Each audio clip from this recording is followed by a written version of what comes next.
ఓ బాటసారి నన్ను మరువకోయి అని మా చిన్నప్పుడు పాట.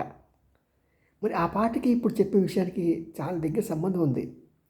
ఎందుకంటే ప్రేమికులు సినిమాల్లో మొదట్లో ప్రేమించుకుంటారు, గొడవ పడతారు, మళ్ళీ ప్రేమించుకుంటారు. అవునా? అలాగే ఇప్పుడు మనం చూస్తున్నాం.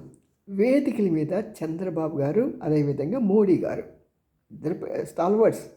వాళ్ళ గురించి మనం మాట్లాడలేం. నేను కాబట్టి ఎక్స్పీరియన్స్ కాబట్టి మాట్లాడేస్తున్నా కానీ సాధారణంగా మాట్లాడటానికి ఎవరికి ధైర్యం చేయరు.